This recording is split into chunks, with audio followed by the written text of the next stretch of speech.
TBS 부산 경남 라디오 830. 여러분 안녕하십니까? 매주 금요일 권우문 홍순원의 정치 클래스 시간입니다. 한미 관세 협상이 타결되면서 결과에 대한 평가와 분석들이 나오고 있습니다.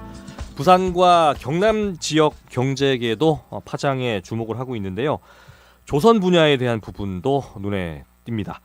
관세 협상 이야기부터 노란봉투법 등 입법 논란, 그리고 여야 당대표 선출 과정 등을 권우문, 홍순원 두 패널들을 모시고 말씀 나눠보는 시간 갖도록 하겠습니다. 저희들 잠시 뒤에 시작하겠습니다. 네, 오늘 좀 빨리 시작을 하겠습니다. 저희들 나눠야 될 이야기들이 많은데 저희들 시간 부족하다는 분들이 많아서 어쨌든 문자 참여해 주시는 분들에게 추첨을 통해서 크레폿에서 제공하는 5만 원 상당의 쿠폰 드리겠습니다. 먼저 질문 드리겠습니다. 우리 청취자 여러분들. 요즘 부산 연고인 롯데자이언츠가 좋은 성적을 거두면서 여러 가지로 주목을 받고 있는데 야구 관련 질문이에요. 이 부산 북항에 야구장이 있다면 좋겠다라는 그런 시민들의 반응들이 있습니다. 우리 청취자 여러분들은 어떻게 생각하시는지 저희들 의견을 주시면 소개를 해드리겠습니다. 문자 이용하실 때는 짧은 문자 50원, 긴 문자 100원의 이용료가 발생한다는 점을 꼭 참고해 주십시오. 여러분들의 많은 참여 부탁드리겠습니다. 두 분 만나보겠습니다. 더운 여름 이렇게 아침부터 스튜디오 오셔가지고 저희들 너무 감사드리고요. 반갑습니다. 한 주 잘 보내셨습니까? 네, 반갑습니다. 반갑습니다. 네. 두 분 건강하게 이 폭염을 잘 견뎌내고 계신 것 같습니다. 다행히. 예. 권우문 박사님 그렇지 않은 것 같아요. 조금 힘들게 조금 힘들게 계시는군요. 예, 알겠습니다. 예. 자, 청취자 여러분들에게 드렸던 질문. 북한에 야구장이 있다면 좋겠다는 그런 시민들의 반응들이 있는데 여러 가지 여건상 쉽지는 않아 보입니다. 두 분은 좀 어떻게 생각하십니까? 네. 샌프란시스코의 야구장인 오라클 파크처럼 네, 이정구 선수가 예.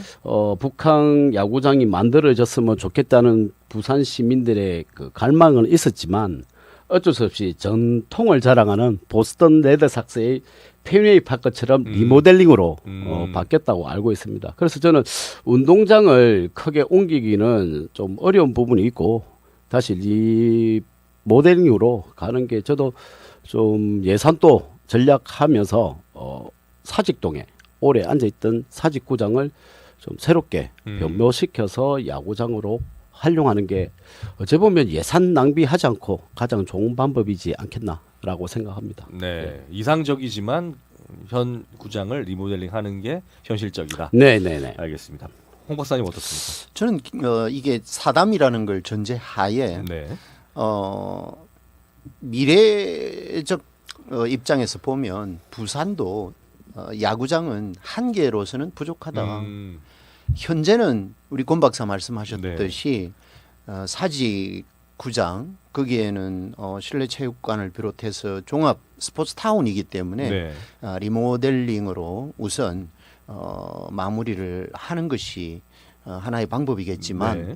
장기적인 입장에서 볼 때는 이 야구 도시 부산 아닙니까? 그렇죠. 또 우리 부산 시민들이 많은 이 장점을 가지고 있고 또 거기에 대해서 희망을 걸고 있는 게 바다가 보이는 야구장에서 우리도 야구 한번 하자. 네. 이런 게 큰 소망이라고 볼 수도 있겠죠. 그렇죠. 근데 지금 단 문제는 리모델링을 하는 데는 뭐 한 3천억 정도 예산이 소요가 되고 또 그런 입장에서 북항으로 가려고 하니까 북항에 땅을 매입하는 비용이 한 7천억 정도 소요가 그렇게 된다고 비쌉니까? 그러거든요. 네. 그래서 1조가 필요하다고 하는데 굳이 그렇다면 부산의 바다가 꼭 북항만 우리가 고집할 필요는 없는 거 아니겠습니까? 네. 해운대도 있고 기상도 있고 다 네. 있는데 그렇다면 좀 더 미래 부산의 도시 계획과 연계된 입장에서 더 싼 비용으로 또 그리고 사직도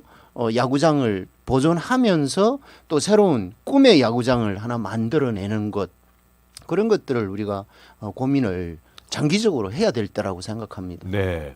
저도 이 홍 박사님 의견에 함께 하는 게 부산도 야구장이 2개 있어가지고요. 연고팀도 이제는 그 좀 더 큰 규모에 맞게 롯데자이언츠뿐만 아니라 서울처럼 두 개, 세 개 팀들이 경쟁하면서 하는 것도 좋겠다는 그런 생각이 듭니다. 그럼요. 네. 저는 좀 냉정하게 생각하면 네.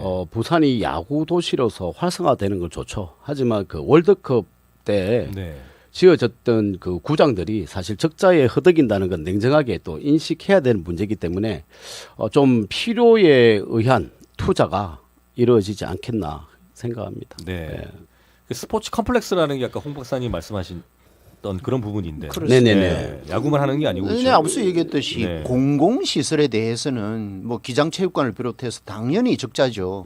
그것은 국민의 세금으로 메워야 할 부분은 반드시 있습니다. 그렇다고 해서 시민들이 원하는 구장이 없다라는 것은 말이 안 되는 거 아닙니까? 그래서 공공시설과 지금 꿈의 야구장을 만들어 보자라고 하는 것은 바다가 보이는 야구장을 만들어 보자라고 하는 것은 그건 꼭 국가 재정이나 부산시 재정이 아니더라도 민간 사업자에 의해서 이루어질 수 있는 그런 계획도 앞으로는 세워서 나가보자 그런 겁니다. 네. 네.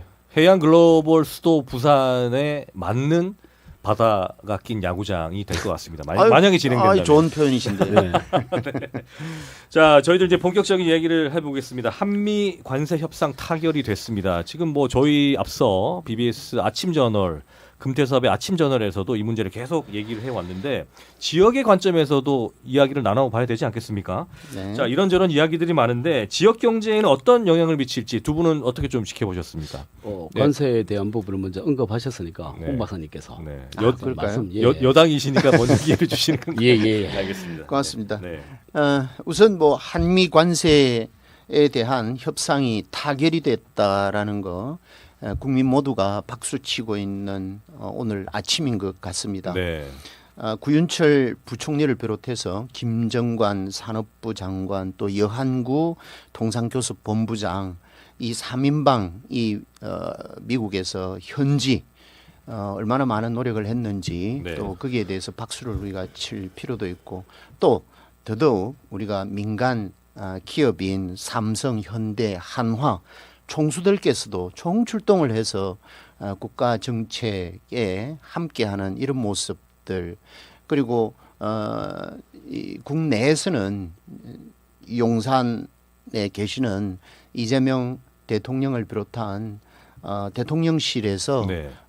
좌불안석인 정도로 얼마나 마음고생을 많이 하면서 미국과 서로 그 대화를 통해서 이 관세 협상을 타결하는데 큰 힘을 보탰다라는 것도 우리가 간과할 수 없는 부분 아니겠습니까? 네, 일단은 격려를 하신다는 말씀이시죠. 네네. 예. 25%에서 15%로 관세가 타협된 것이 다행인데 사실상 미국에 끌려가는 협상이었다고 실질적으로 말씀드리고 싶고 사실 우리는 기존 미국과의 FTA가 체결되고 있는 상태인데 지금 체제 자체가 지금 무너진 거죠. 그래서 지금 한국에서 기존에 누리던 무관세 혜택을 스스로 포기하는 형국이 되었었고 15%에 대한 관세를 상시로 감내해야 되는 구조로 재편된 것에 대해서는 좀 안타깝게 생각하고요. 그리고 이번에는 미국에 3,500억 달러, 우리나라 돈으로 한 4,880조 원 정도를 투자하고 그리고 LNG 등 에너지 구매 한 1,000억 달러를 추가로 부담하게 되었다고 합니다.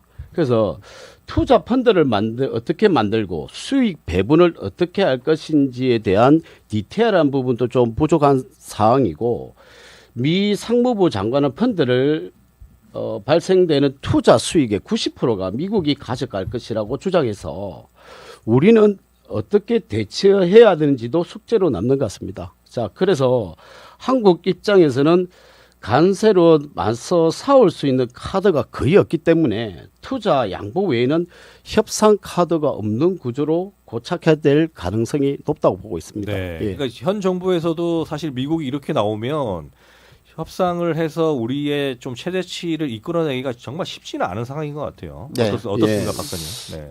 좀 전에 권 박사 말씀하신 한미 FTA가 얼마나 어렵게 노무현 정부 시절에 일부 반대 세력들이 존재하는 가운데도 정부에서 강력하게 밀어붙여서 무역 그 FTA 협정을 체결했던 기억이 새록새록 납니다. 네. 그럼에도 불구하고 좀 전에 얘기했던 이 무역 관세를 스스로 포기했다라고 하는 방금 표현은 대단히 잘못된 겁니다.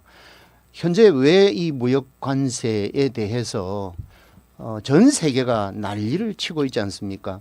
바이든 정부 때부터 시작을 해서 미국이 제조업이 무너진 그 자국의 문제를 이제 해외로 돌리는 눈을 돌리는 그런 현실이었지 않습니까? 그런 상황에서 트럼프가 들어섰고 트럼프가 FTA든 그 어떤 과거에 있었던 조약이나 협약은 다 무시한 채 전 세계에 대해서 무조건 상호관세 25%를 그냥 폭탄 투하하듯이 투하를 한 겁니다. 그리고 나서 각 개별 국가별로 협상이 진행이 되었는데 우리나라를 한번 들여다 봅시다. 우리나라는 어떻게 됐습니까? 12.3 계엄으로 인해 가지고 또 새로운 정권이 들어섰고 이 새로운 정권이 이재명 대통령을 비롯해서 장관 입각이 해당 장관조차도 겨우 2주 정도밖에 안 됐습니다. 그럼에도 불구하고 이 짧은 기간 내에 그렇게 협상하기 어렵다라고 하는 트럼프 정부의 실세들과 협상을 통해서 일본 그리고 EU 상대 우리와 비교할 수 있는 그런 국가들보다도 오히려 이 관세 장벽에 대해서 더 유리한 조건으로 타협을 하고 또 협상을 마무리했다라는 것 이것을 잊지 말아 주시기 바랍니다. 저는 그 25%의 관세를 막고 15%로 해준 거는 정부에 대한 부분, 그 협상에 대한 부분은 인정을 합니다. 상당히 잘 되게끔 만들어 주신 것에 대해서도 감사하게 생각하는데 사실 그 결정적인 그 관세 협상을 이끌어냈던 분들이 삼성과 현대 그리고 화나의 대기업 총수들이 미국으로 날아가서 이제 협상에 도움이 될 수 있게끔 만들어 준 겁니다. 그걸 보게 되면 지금 관세 협상도 중요하지만 지금 우리나라에 있는 그 좀 있으면 넘어가겠지만 노란봉투법 여러 가지 기업을 활동을 하는데 제재를 가하는 이런 법안들이 우리 국내에서 이루어지고 관세 협상에서는 대기업 총수들이 가고 이런 현상을 보면 옛날 우리 일본과 반도체 그 무역 전쟁이 일어났을 때 우리나라 SK나 삼성전자에 대한 이 대기업들이 국가 경제를 막아줬던 일도 있었거든요. 그걸 보면 이 관세 협상에 대한 부분은 조금 안도의 한숨을 쉴 수는 있지만 이 차후에 이재명 대통령이 방미에서 트럼프와의 협상 그리고 우리나라에서 지금 노란봉투법에 대한 입법 예고 이 부분이 같이 상호 겹치면서 어떤 해결 방안으로 가는가에 따라서 대한민국 경제가 살 거냐 아니면 죽느냐 갈림길에 서 있다고 말씀드리고 싶습니다. 지금 권 박사 말씀하시는 그 부분 일부 인정은 됩니다. 삼성이라든지 현대라든지 한화의 총수들이 미국으로 날아가서 이번에 협상에 상당한 도움을 줬으리라고는 판단이 됩니다. 하지만 기업에서 할 수 있는 것과 또 중앙정부에서 대한민국 정부에서 할 수 있는 것은 엄연히 다르지 않겠습니까? 보시다시피 미국 정부가 삼성이나 현대나 한화의 총수들과 대화를 하겠습니까? 물밑 작업은 하겠죠. 그런 차원에서 대한민국 정부를 폄하해서는 안 된다라는 말씀을 드리고 아울러 대한민국 정부가 그동안에 너무나 많은 고민거리로 남아 있었던 것이 예를 들면 어떻게 하면 일본보다도 EU보다도 우리가 손해보지 않는 협상을 할 수 있느냐 이런 관점에서 했지 않습니까? 가령 일본과 대한민국의 무역 규모는 경제 규모는 굉장히 차이가 납니다. 2배 정도라고 합니다. 그 2배 정도 나는 일본이 5,500억 달러를 내기로 했습니다. 그다음에 우리나라는 3,500억 불이죠. 그 3,500억 불 중에도 1,500억 불은 순수한 조선과 관련된 신규 사업입니다. 조선은 미국이 거의 조선이 사라진 이 형태에 있어서 너무나 배고파하는 이 실정을 우리 정부가 너무나 잘 알고 있었기 때문에 이 부분을 우리는 건드린 거죠. 그래서 우리가 1,500억 불에 대해서는 조선 부분에 투자를 해서 우리가 미국에서 하고자 하는 뭐 LNG선이라든지 또는 군함이라든지 항공모함이라든지 이런 부분에 대해서도 대한민국이 앞으로 주도권을 쥐고 가겠다라는 이 부분에 대해서 인정을 하셔야 된다라는 부분이고, 그다음에 그동안에 농산물에 대해서 우리 국내에는 얼마나 민감합니까? 한우, 이 소고기 수입 문제, 그리고 쌀 개방 문제, 이 문제 두 개를 가지고 벌써 농민들이나 그다음에 축산을 하는 농가에서 벌써 들썩들썩 했지 않습니까?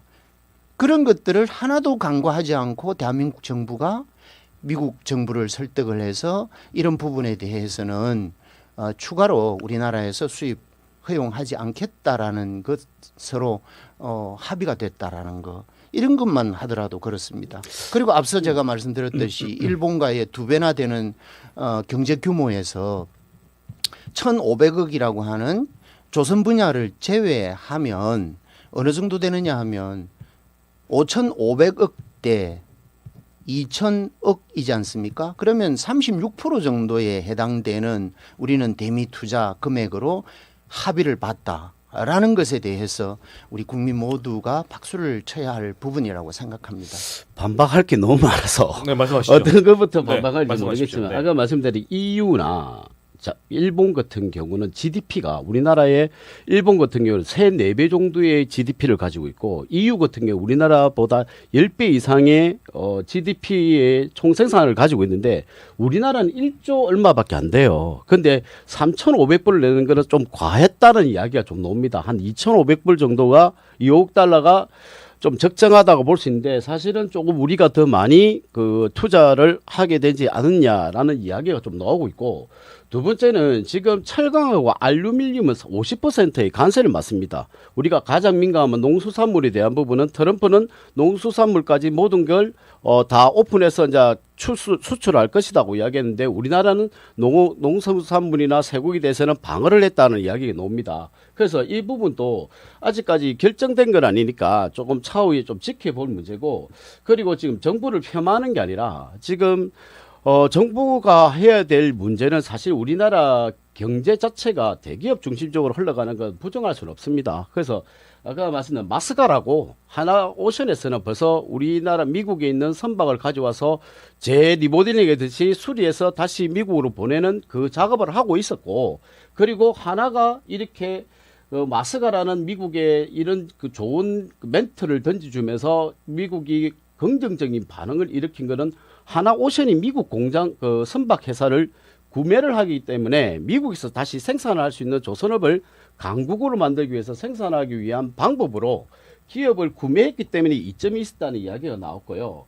그리고 지금 어쨌거나 저희는 볼 때는 그 우리 대한민국 정부에서는 협상을 하기 위해서 최선을 다한 것은 인정합니다. 하지만 관세 정책이 전 세계적으로 미국의 중심적이 국익 우선적이다 보니까 우리나라도 따라갈 수밖에 없었지만 그래도 조금 더 디테일하게 협상을 좀 임했으면 좋았지 않았겠나라고 말씀드리고 싶습니다. 네. 마스다의 중심인 MRO라고 하죠. 소위 말해서 미 군함의 관리나 수리 이런 것들에 대한 부분인데, 이런 것들은 결국 중앙정부의 성인 없이는 불가능합니다.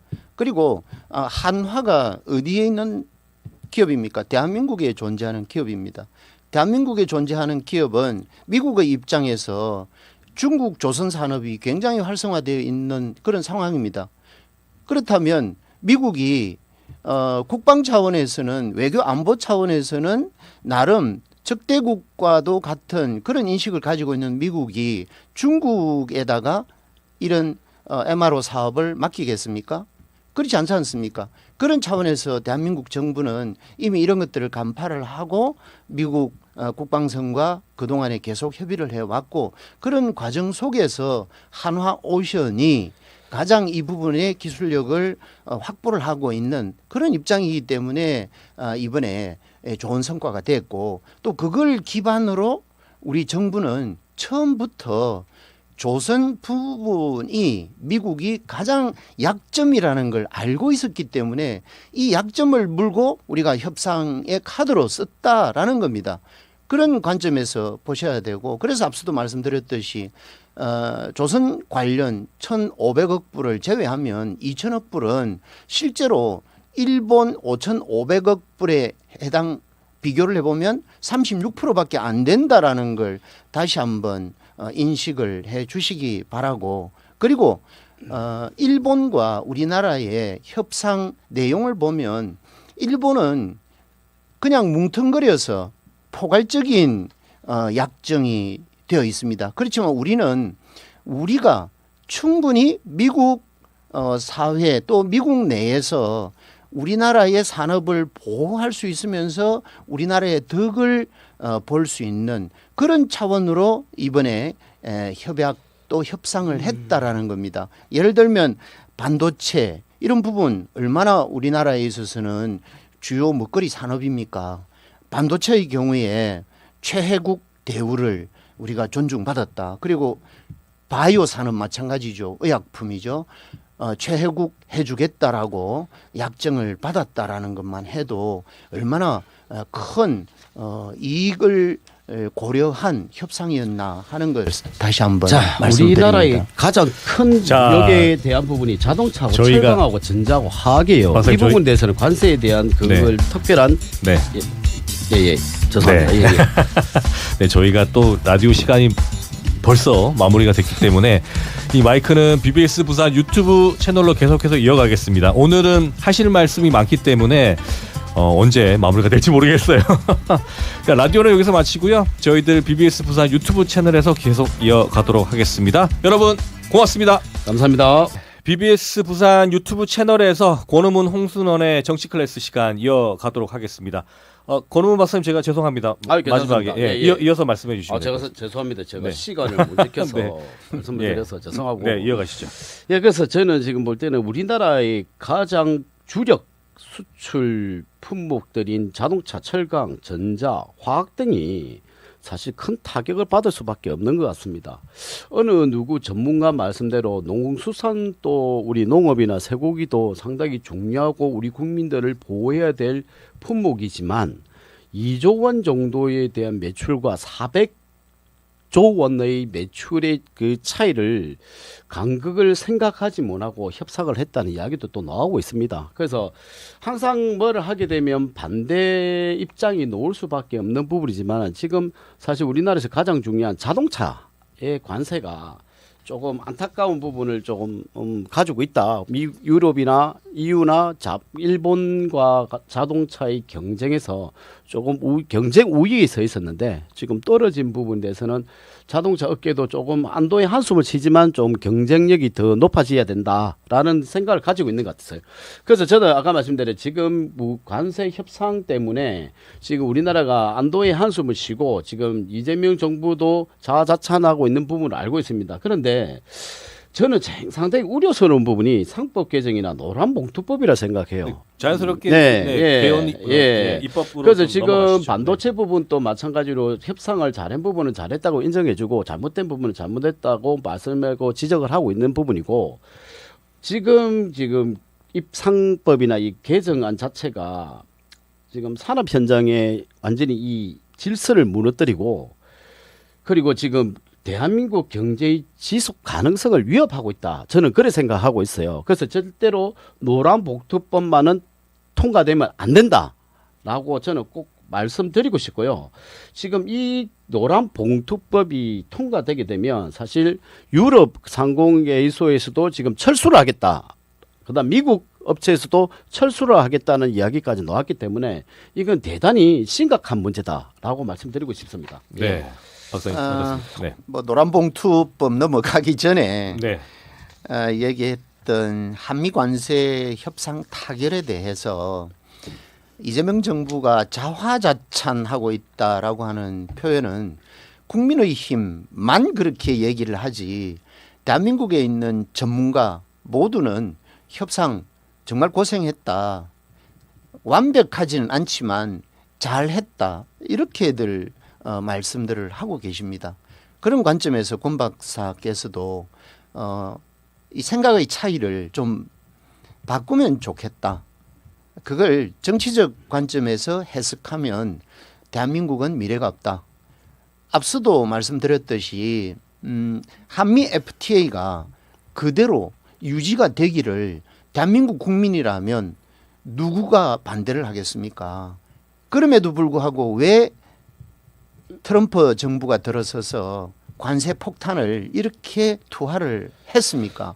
그건 트럼프라고 하는 이 괴물을 만났기 때문에 그런 거 아닙니까? 트럼프를 이길 수 있는 사람 과연 누가 있습니까? EU도 만세를 불렀습니다. 영국도 만세를 불렀습니다. 독일도 어쩔 수 없는 상황이죠. EU 테두리 안에 들어와 있는 거죠. 일본도 만세를 불렀습니다. 중국도 겨우 60일 연장을 해놓은 상태입니다. 그렇다면 앞서 얘기했듯이 일본과 대한민국의 경제 규모는 그렇게 크다라고 권 박사 입으로도 말씀을 하셨듯이 그런 상황에서 대한민국 정부는 무슨 힘이 존재하겠습니까? 그래서 이재명 대통령 분명히 말씀하셨죠. 이번에 이 한미 관세 협상 과정을 들여다보면서 느낀 게 있다라고 말씀했습니다. 그게 바로 대한민국 힘을 길러야 한다라고 얘기를 했습니다.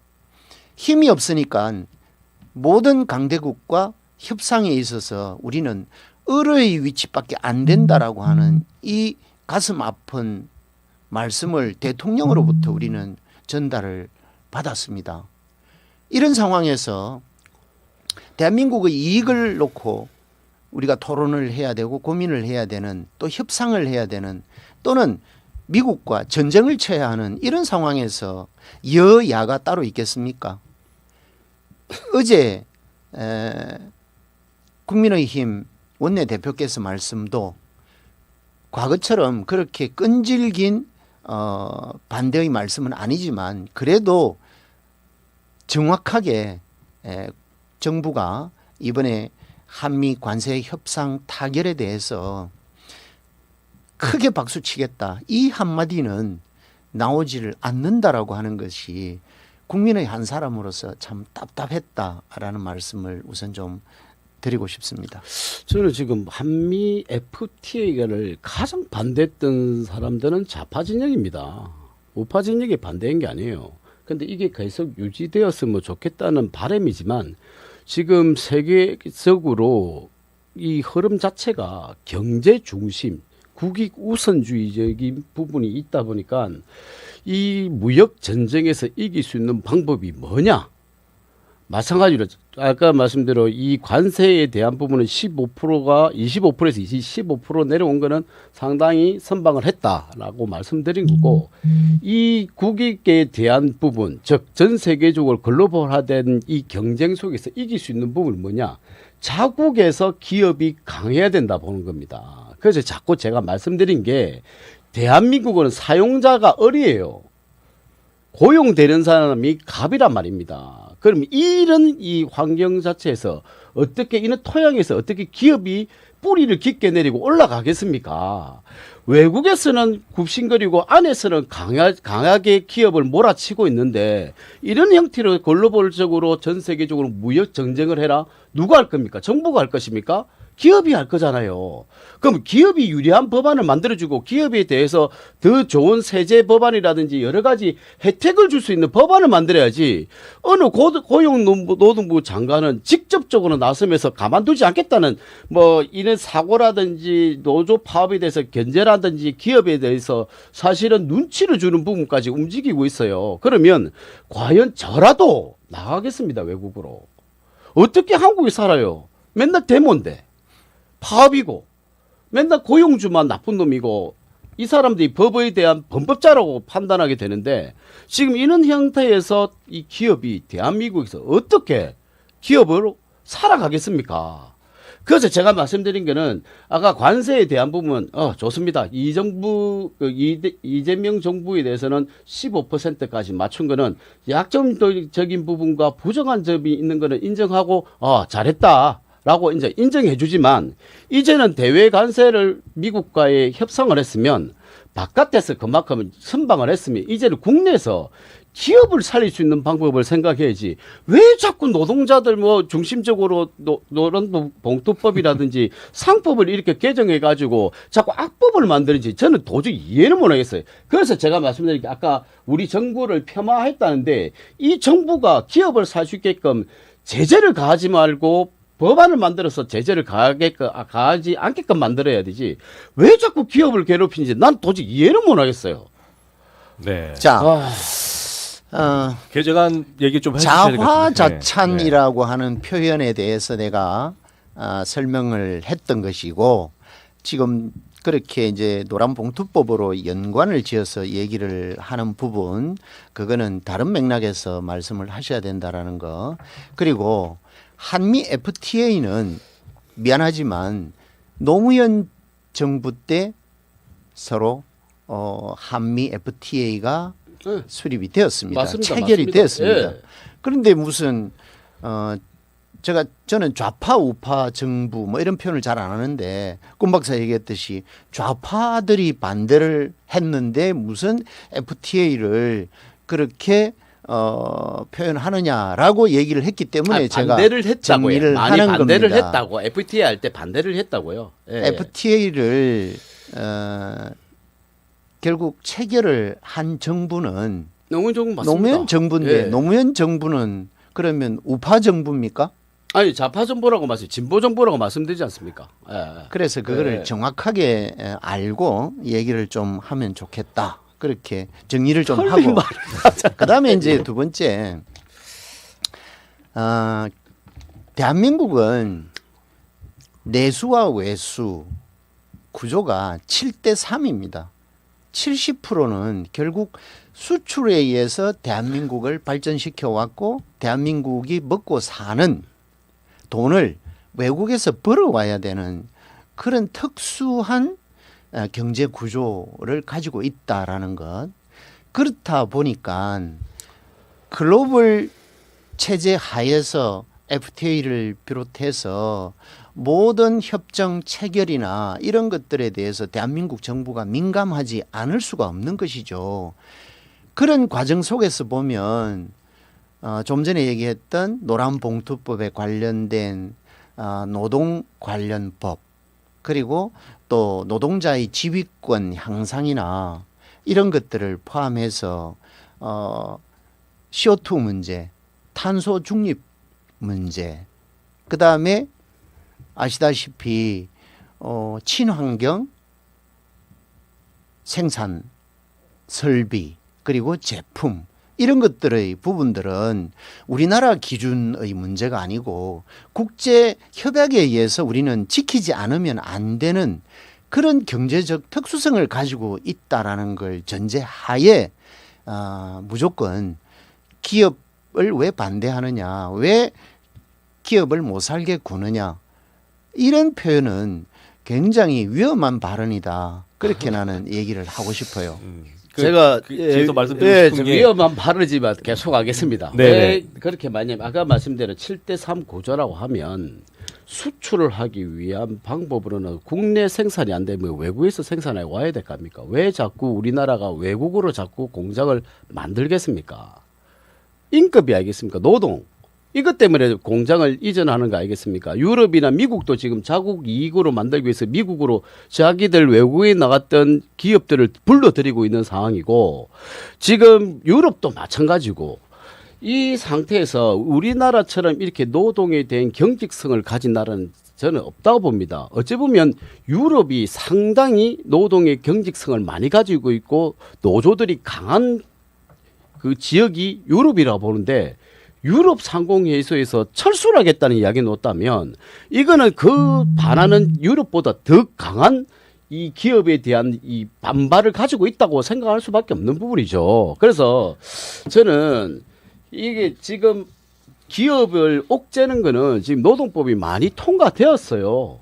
통과되어 있는 상태에서 이거는 윤석열 정부 때도 반대를 했고 기업의 경영자총에서도 상당히 강한 반박을 하고 있는 부분이기 때문에 내용을 좀 소개해 주시죠. 지금 이게 노동 그 네. 2조 3조에 대한 부분이에요. 네. 예, 그래서 이게 어떤 형태로 가 있냐면 청취자분들이 뭐 아시겠지만 그래도 들으실 때 예, 노동조합 및 노동관계 조정법 2조와 3조에 들어있는 예, 내용입니다. 개정안인데 그걸 개정을 좀 하자. 그러니까 네. 여기 그 어떻게 개정이 됐는지 좀 여러분들한테 우리 시청자분들한테 좀 설명이 필요할 것 같아요. 지금 보면 노란복지법은 사용자 개념을 원천 그 기업까지 확장해서 하청업체의 노사 분쟁에도 원청이 사용자로서 교섭 의무를 가지게 만든다.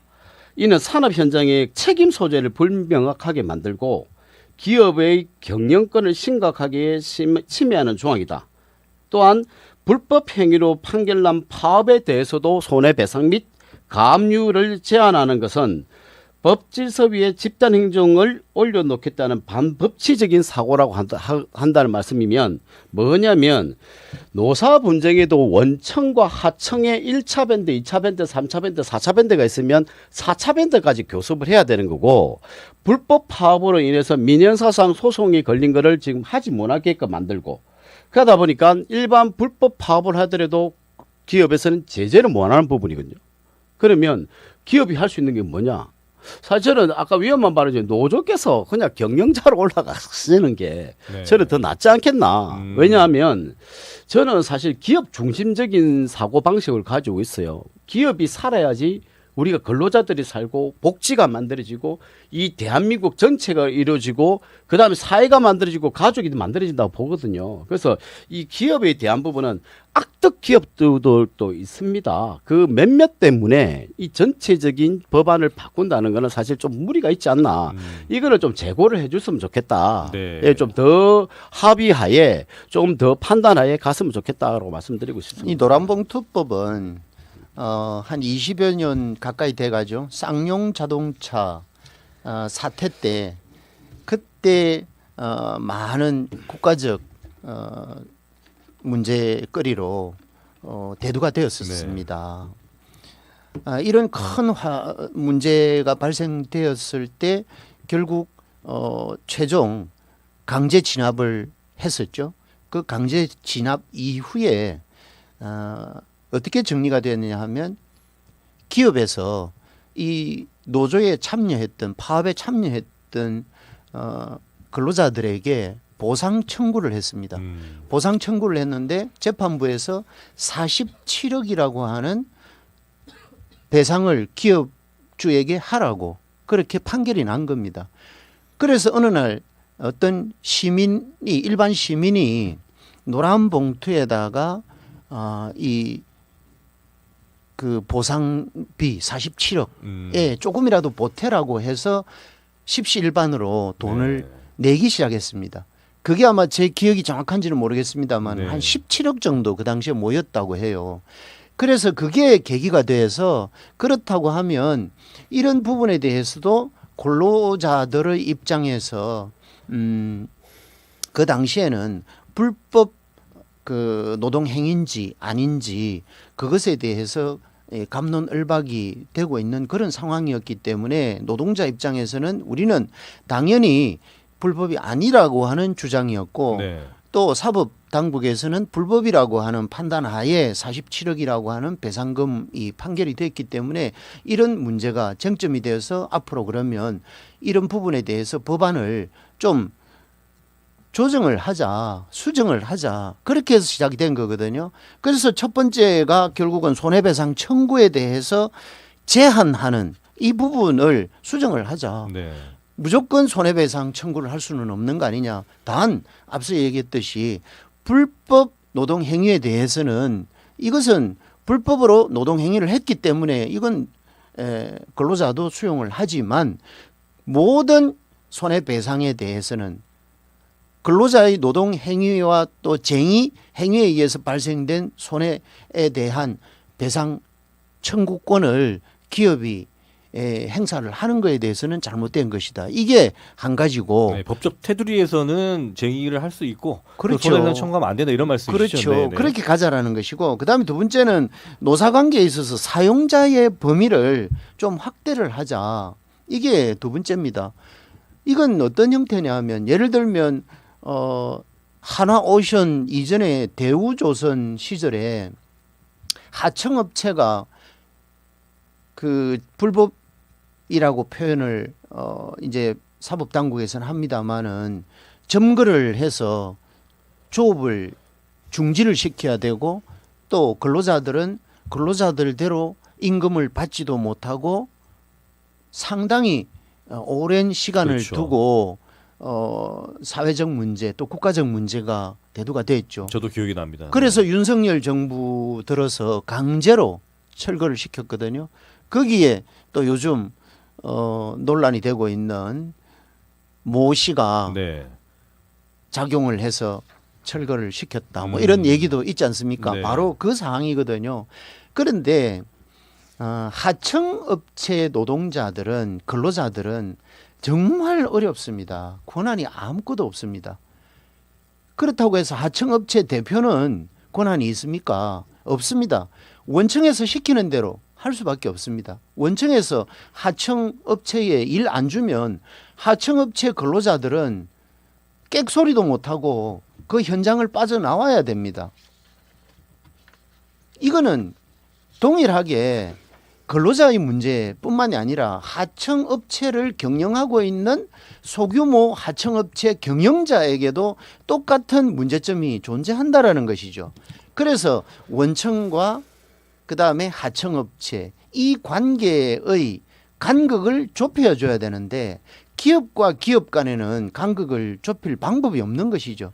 그래서 나선 게 근로자들이 나선 것이고 이 근로자들의 요구는 하청업체 자기가 소속되어 있는 하청업체 대표나 회사에 아무리 과음질로 봐도 소용이 없는 것이죠. 왜냐하면 원청으로부터 그런 대가를 충분히 지급받지 못한 부분도 존재할 것이고 그다음에 하청업체는 기업들이 모두가 중소 규모의 기업들이지 않습니까? 그리고 기업 환경이 굉장히 열악하지 않습니까?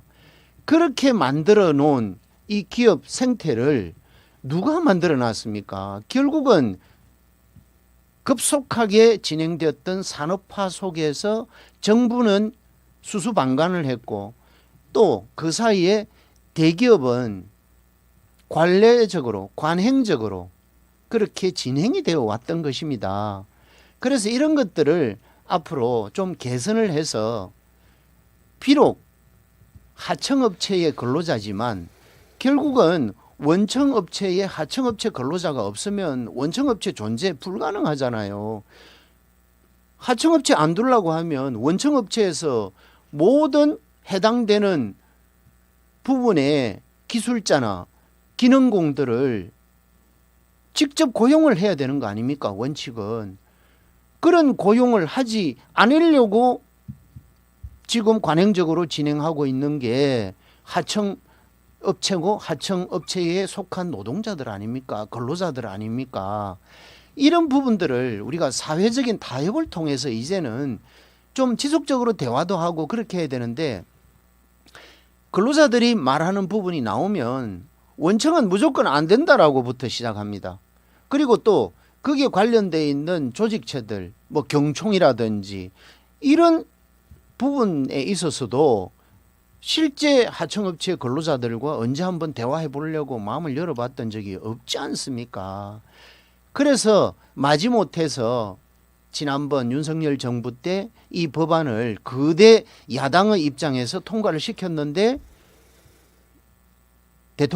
윤석열 대통령은 거부를 했습니다. 그래서 이번에는 정권이 바뀌었으니까 거대 야당이 아닌 거대 여당의 입장에서 이번에 이 법을 노란봉투법을 통과를 4일날 시키려고 하고 또 4일날 통과를 시키고 나면 이게 그냥 끝이 나는 게 아니라 대통령께서도 말씀하셨지 않습니까? 경총이라든지 그다음에 대기업 원청에서 불만을 가지고 있는 잘못됐다라고 얘기하는 이 부분들에 대해서는 유예 기간이라고 하는 기간이 존재하기 때문에 이 기간에 우리가 서로 의논하자. 그래서 기업도 원청도 양보를 좀 하고 그다음에 노조도 좀 양보를 해서 그야말로 원청과 하청업체가 서로 공존하는 하청업체의 근로자와 원청업체의 근로 감독 기능을 하고 있는 직원들 간에 서로 상호 이질적인 부분이 아니라 동질적인 형태로 근로 현장을 만들어 가자, 근로 생태계를 바꿔 가자라는 게 바로 이 노란 봉투 법입니다. 무조건 잘못됐다라는 것만 아니요. 인식하지 마시기 우리 바랍니다. 홍 박사님 말씀을 하셨는데 하여튼 좀 그 길게 말씀하신다. 진짜 그에 대해 설명해 주셔서 그 감사드리는데 지금 저는 그거는 사유재산을 인정하지 않겠다는 뜻이에요. 무슨 뜻이냐면 원청이 있고 하청이 있으면 예를 들면 현대자동차에 대해 예를 들게 되면 노조가 파업을 합니다. 파업을 하면 가장 먼저 피해 보는 것이 1차 밴드예요. 하청이 하청. 그리고 2차, 3차, 4차 밴드까지 자기들은 파업을 해도 월급이 나온지 몰라도 1차 밴드, 2차 밴드, 3차 밴드, 4차 밴드 있는 사람들은 파업을 하게 되면 공장이 스탑됩니다. 자기들이 일을 해서 가족들을 먹이 살리는데 스탑되면 그건 누가 책임집니까? 꼭 기업이 다 책임져야 되는 겁니까? 아니잖아요. 왜 노동자들의 하는 행위에 대해서는 긍정적인 반응을 가지고 기업이 하는 것에 대해서는 부정적인 반응을 가진다는 말이 그 제가 말씀드린 또 그 말씀이에요. 그러면 서로 합의하에 가면 노조들이 원하는 게 있고 사용자들이 원하는 게 있지만 지금 2025년도 지금은 상당히 노동자 중심적으로 지금 가고 있어요. 노동부도 강화돼 있고. 지금 또 충분히 가고 있는데 사고 나면 사방 사고 나면 원청에 있는 사업자 구속입니다. 중대재해처벌법 네. 말씀하시는 거죠? 네. 다 구속시켜요. 그러면 어떻게 사업하느냐, 마음 졸여서 어떻게 사업하느냐라는 이야기를 많이 해요. 현실적으로는. 그런데 이 부분에서는 사실 사업자가 원청에 대한 부분과 그리고 하청에 대한 이 사업자 간의 그에 대한 조율이 안 된다는 말씀을 해서 노란 봉투법이 통과돼야 된다는 말씀을 하시지만 저는 볼 때는 1차 밴드도 개인적인 사업주와 공장이거든요. 사업하는 곳이에요. 원청이 이래라 저래라 할 수는 없습니다. 2차 밴드도 마찬가지예요. 1차 밴드에서 밑에 내려가는 밴드들 여러 개가 있으면 2차 밴드가 또 갑이에요. 그러면 거기 있는 또 노동자들은 3차 밴드에 있는 근로자들 볼 때는 또 갑인 거예요. 그래서 이 구조가 아까 말씀대로 참 오래된 관행처럼 오다 보니까 이것을 바꾸기는 한순간 바뀌질 않겠지만 천천히 바꿔가야 되겠지만 이것을 국가 정부에서 제재를 가할 수 있는 것은 공정거래위원회가 있습니다. 그럼 이 기능을 못하는 위원회 말로 놔두는 거예요. 없어버려야지. 그래서 저는 왜 자꾸 입법기관인 이 국회에서 잔잔한 게 이 법안을 만들어서 자꾸 통과시켜서 이게 대한 후유증이 나오게끔 자꾸 만드느냐. 좀 20년 됐지만은 지금 경영자청이나 유럽에 있는 상공회의소도 반대하고 기업을 철수하겠다는 이야기까지 나온다면 이거는 정말로 심각한 법안이라고 판단했는데 지금 밀어붙이고 지금 상정하겠다는 이야기를 하시거든요. 그래서 저는 지금 거대 여당이기 때문에 통과를 시키면 어떤 형태로 가겠지만 이 추후 결과에 대한 부분은 책임을 져야 된다라고 말씀드리고 싶어요. 예. 그 책임은 당연히 누군가는 지죠. 그 책임을 무서워하는 것이 아니라 공갈치듯이 그렇게 근로자에 대한 부분을 쉽게 얘기할 것이 아니라 그동안의 관행이라고 하는 것은 정부와 그리고 경영자와 원청의 관계는 산업화라고 하는 이 속도전에 모두가 동의를 한 것입니다. 거기에 국민들도 동의를 한 것이죠. 그렇지만 그것은 과거의 얘기고 이제는 대한민국은 경제 규모 10위의 세계 강국입니다. 그런 차원에서 들여다볼 때 20년 전 30년 전에 만들어 놨던 이러한 법안들이 지금과 앞으로도 계속 존속하면서 눌러만 갈 거냐, 이것은 아니라는 것이죠. 앞서 권 박사 얘기하셨듯이 소통 얘기했지 않습니까? 1차 밴드, 2차 원청, 1차, 2차, 3차, 4차, 5차 밴드까지 표현을 하셨는데 그렇다면 원청에서 저 5차 밴드의 사장님이 원청에 과연 임원이라도 한번 만날 수 있는 기회가 있을까요? 임원도 못 만나는데 어떻게 거기에 최종 결정권자인 원청의 대표를 한번 만나볼 수 있는 기회가 있을까요? 하청의 5차 밴드의 하청 대표도 못 만나는데 거기에 속해 있는 근로자들은 어떤 입장이겠습니까? 근로자들이 무조건 항의나 쟁의를 위해서 원청의 임원들과 대화하자라는 것은 아니지 않습니까? 그러한 문제가 발생이 되었을 때 우리 하청업체 임원이나 사장님하고 얘기해봐야 말짱황이니까 얘기 하나마나 아무런 변화가 있을 수가 없는 구조가 되어 있으니까 이런 문제가 발생이 되어 있을 때 파업하기 이전에 우리의 목소리를 원청에다가 하소연을 할 수 있는 기회를 줘야 된다라는 것이죠. 그러면 원청에서 이 얘기를 들어보고 옳다고 생각하면 원청이 잘못된 게 있으면 원청이 바로 수정을 해야 되고 그다음에 하청업체 대표나 임원들이 잘못됐으면 원청에서 그 조율을 해야 이 현장이 원만하게 돌아가고 현장이 원만하게 돌아가야 원청이 존재하는 거 아닙니까? 근로자가 없는 기업 존재합니까? 얘기했듯이 반대로 얘기하면 기업 없는 근로자 존재합니까? 라고 하듯이 이것은 동전의 양면입니다. 서로 존재의 가치가 있는 것이죠. 그래서 이 노란봉투법은 지금 현재 이렇게 사회적 큰 이슈가 되었을 때 경영자의 입장에서도 한번 되돌아보는 정신 바짝 차리고 우리가 과거에는 이렇게 했지만 현재와 미래에는 과거와 같이 계속했을 때 어떠한 문제점이 있는지를 돌이켜볼 수 있는 기회가 바로 노란봉투법이라고 생각을 폭넓게 해 주십사 그런 말씀을 드리고 그다음에 마찬가지 근로자의 입장에서도 똑같습니다. 이분들이 과함 지르고 요구한다라고 해서 100% 들어주지 않지 않습니까?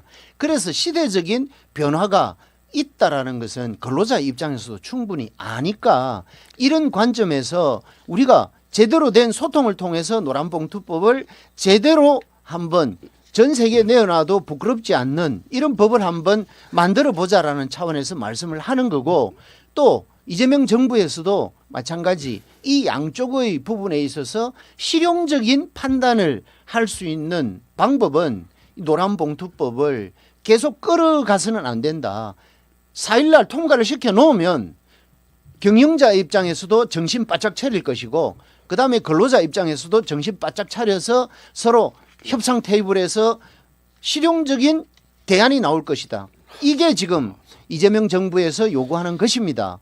그래서 통과되고 나면 유예 기간 안에 틀림없이 좋은 대안이 나올 거니까 그렇게 한번 기대를 해보는 게 어떻겠냐. 제가 짧게 두 가지만 딱 이야기했습니다. 첫 번째, 아까 자꾸 노란봉투법에 대한 저희들 마지막 발언 기회 드리고요. 경영자에 대해서 자꾸 말씀을 드리는데 그게 아니라 첫 번째 노란봉투법에 정확하게 된 거는 불법 파업을 했을 때 5차 밴드가 불법 파업을 하면 사장이 있는데 그걸 무시하고 원청에서 와서 교섭을 해야 된다는 이야기가 맞느냐.